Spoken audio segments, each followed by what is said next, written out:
Doctor इकराम साहब, आपको यहाँ पे इस स्कीम के हवाले से अगर हम बात करें, कम्युनिकेशन का कुछ फुकदान और मसला नजर आता है, जैसा कि अजमल साहब कहते हैं बताया कुछ किया गया और किया कुछ और गया, या फिर आप समझते हैं कि ये काबिल अमल नहीं हमारे निज़ाम को देखते हुए, जो FPR की भी कारकर्दगी रही और जिस किस्म की शिकायत रहती हैं? ये जाहिर है, जब टैक्स एडमिनिस्ट्रेशन पर आपका एतमाद ना हो और उसका रवैया भी इंतहाई जो नामुनासिब हो, यानी कि जो लोग टैक्स रिटर्न्स भी फाइल करते हैं फिर उनको पिछले 5 साल के नोटिस आ जाते हैं, और रिटर्न भी इतनी पेचीदा हमने रखी है कि हम चाहते हैं कि वो यकीनी तौर पर किसी टैक्स एडवाइज़र के पास जाएं, और वहाँ भी बदकिस्मती से अखलाकियात का फुकदान है, और जिस तरीके से वो क्लाइंट्स को तंग करते हैं और जिस तरीके से वो टैक्स मशीनरी से मिले हुए हैं, तो बजाय लोगों की ज़िंदगी आसान बनाने के, ये स्कीम तो पहले दिन से ही नॉन स्टार्टर थी। देखिए, रजिस्ट्रेशन करने का जो पर्पस और उनसे कोई कैपेसिटी टैक्स लेने का एडवांस का मसला है,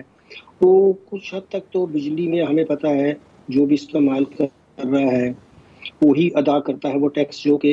हर कमर्शियल इलेक्ट्रिसिटी के साथ सेल टैक्स और इनकम टैक्स दोनों वसूल किए जाते हैं।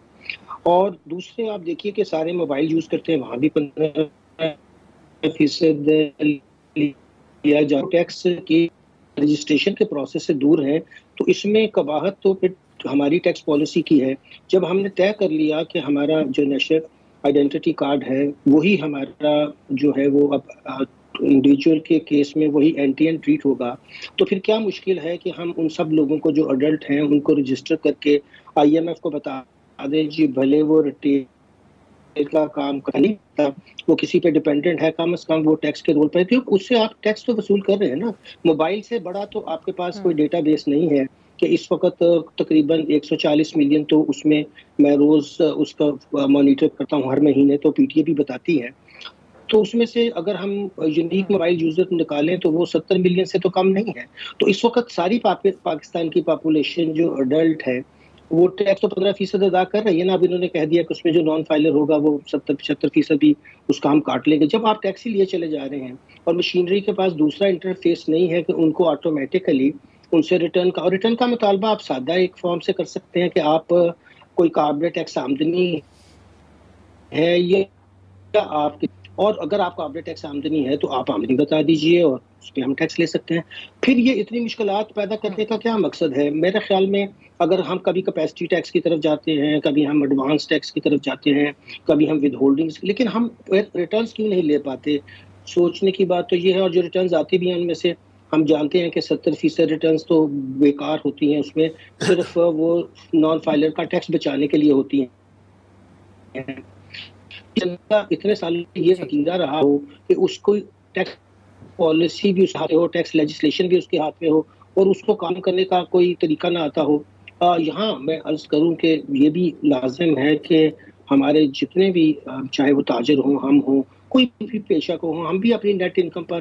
टैक्स देने की आदत सीखें और उसको टोटल इनकम और टैक्सेबल इनकम के लिहाज से हम भी डिक्लेयर करें। अब ये कितने दिन और मुल्क में चलेगा कि हम कहें कि हम, और लेकिन किसी एक इल्ज़ाम लगाना कि वो नहीं दे रहा और हम दे रहे हैं। मैं अभी आपसे अर्ज करूं तो कितने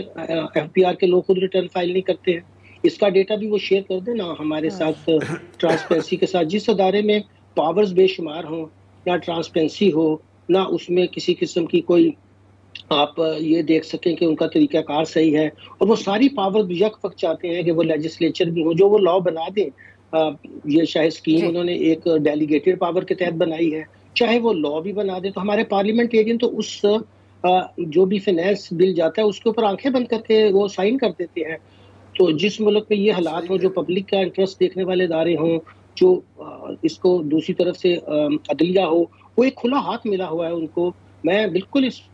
बारे में, आपको पता है कितना लिखता हूँ कि हमें सबको टैक्स की कंप्लायंस करनी चाहिए, मगर उसके साथ साथ ये भी लाजम है कि हम अपने सिस्टम को भी अलाइन करें और एक सादा 1 पेज रिटर्न की तरफ जाए, और सारे पाकिस्तानियों से जो अडल्ट है एक दफ़ा रिटर्न लेकर IMF को भी बता दें कि भाई आप बार बार हमें तंग ना करें, हमारे यहाँ इतने ही टैक्सेबल लोग हैं और हम उन सबको 15% जिन्होंने दिया है और जो उनकी काबिल टैक्स आमदनी नहीं है उनको वापस कर रहे हैं। तो एक सिस्टम में बहुत बड़ी कॉन्फिडेंस का रिलेशन आ जाएगा। तो मेरा ख्याल है कोई हर्ज नहीं, आप तो पहले सारे पाकिस्तानियों से टैक्स ले रहे हैं, तो अब ये भी तयन कर लिया जाए कि उसमें से कौन से टैक्सेबल है और कौन से नहीं है। जो नहीं है उनका पैसा वापस कर दीजिए, जिन्हें